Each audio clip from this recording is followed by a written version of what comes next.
बहुत समय पहले की बात है, एक हरे भरे गांव में जिसका नाम शांतिपुरम था, रामू नाम का एक सीधा सादा और मेहनती किसान रहता था।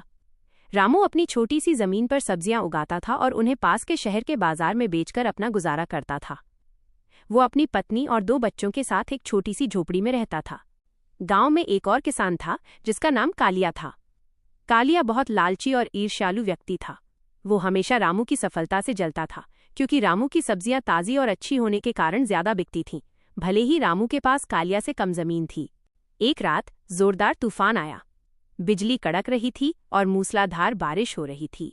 अगले दिन सुबह जब रामू अपने खेत की मेड़ों को ठीक करने गया तो उसने देखा कि तेज बारिश के कारण उसकी जमीन का एक हिस्सा धंस गया था। धसी हुई जगह को मिट्टी से भरते समय उसके फावड़े ने किसी कठोर चीज को छुआ। रामू ने उत्सुकता से मिट्टी हटाई और ये देखकर उसकी आंखें फटी रह गईं कि वहां एक पीतल का पुराना घड़ा दबा हुआ था। जब उसने घड़े को बाहर निकाला और उसका ढक्कन खोला तो वो चमचमाते सोने के सिक्कों से भरा हुआ था। रामू के दिल की धड़कन बढ़ गई। वो तुरंत घड़े को अपनी झोपड़ी में ले गया और सिक्कों को एक कपड़े में छुपा दिया। उसकी पत्नी ने जब इतने सारे सोने के सिक्के देखे तो उसकी आंखें चमक उठीं। पत्नी, अरे वाह रामू, हमारी किस्मत खुल गई। अब हमें और मेहनत नहीं करनी पड़ेगी। हम एक बड़ा घर बनवाएंगे, अच्छे कपड़े पहनेंगे और शहर के सबसे अमीर लोगों में गिने जाएंगे। रामू घबराया हुआ था। वह अपने माथे से पसीना पोंछते हुए बोला, शांत हो जाओ, यह सोना मेरा नहीं है। यह जमीन किसी और की हो सकती है। यह किसी पुराने जमाने के व्यापारी का हो सकता है जिसने इसे यहाँ छुपाया होगा। इस पर मेरा कोई अधिकार नहीं है। पत्नी, अधिकार? रामू, तुम कैसे बात कर रहे हो? यह तुम्हें तुम्हारी जमीन में मिला है। यह ईश्वर का दिया हुआ वरदान है।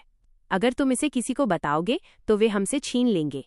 रामू ने अपनी पत्नी को समझाने की बहुत कोशिश की, लेकिन वो नहीं मानी। दूसरी तरफ कालिया ने देखा था कि रामू सुबह सुबह अपने खेत से कुछ छिपाकर ले गया था। उसके मन में शक पैदा हुआ। लालच के मारे कालिया ने रामू पर नजर रखनी शुरू कर दी। एक दिन जब रामू बाजार गया था, कालिया चुपके से रामू की झोपड़ी में घुस गया और सोने के सिक्कों से भरा वो घड़ा खोज निकाला। उसने घड़ा लिया और ये सोचने लगा कि रामू पर चोरी का इल्जाम लगाकर उसे गांव से बाहर करवा देगा और सारे सिक्के अपने पास रख लेगा। कालिया गांव के मुखिया के पास गया और रामू पर चोरी का झूठा आरोप लगाया।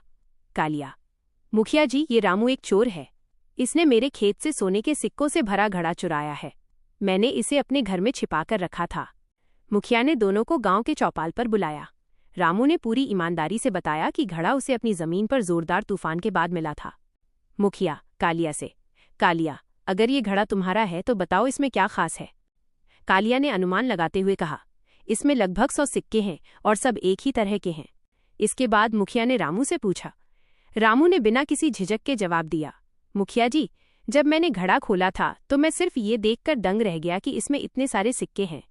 मैंने उन्हें गिना नहीं था, लेकिन मैंने ये जरूर देखा था कि कुछ सिक्के पुराने जमाने के चांदी के हैं, जिनके किनारे थोड़े कटे हुए हैं, और कुछ सिक्के सोने के हैं जिन पर किसी राजा की मोहर बनी हुई है। जब मुखिया ने घड़े की जांच की तो ठीक वैसा ही निकला जैसा रामू ने बताया था।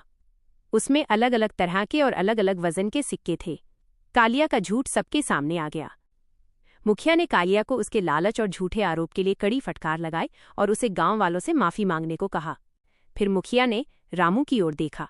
मुखिया, रामू, तुम्हारी ईमानदारी ने सोने से ज्यादा मूल्यवान चीज साबित की है। ये घड़ा तुम्हें तुम्हारी जमीन में मिला है और तुम ही इसके असली हकदार हो। लेकिन तुम्हारी नेकनियति को देखते हुए मेरा सुझाव है कि तुम इस धन का उपयोग गांव के भले के लिए भी करो। रामू ने खुशी खुशी मुखिया का सुझाव मान लिया। उसने उस सोने के एक हिस्से से गांव के लिए एक कुआं खुदवाया और एक छोटा स्कूल भी बनवाया, जिससे उसके और कालिया जैसे सभी किसानों के बच्चे पढ़ सकें। रामू अपने परिवार के साथ उस धन का उपयोग कर एक बड़ा और अच्छा जीवन जीने लगा, लेकिन उसने कभी भी अपनी मेहनत करना नहीं छोड़ा। कालिया अपने किए पर बहुत शर्मिंदा हुआ और उसने रामू से माफी मांगी। उसने भी लालच छोड़कर मेहनत से काम करना शुरू कर दिया। कहानी का नैतिक मूल्य, मॉरल, ईमानदारी सबसे अच्छी नीति है।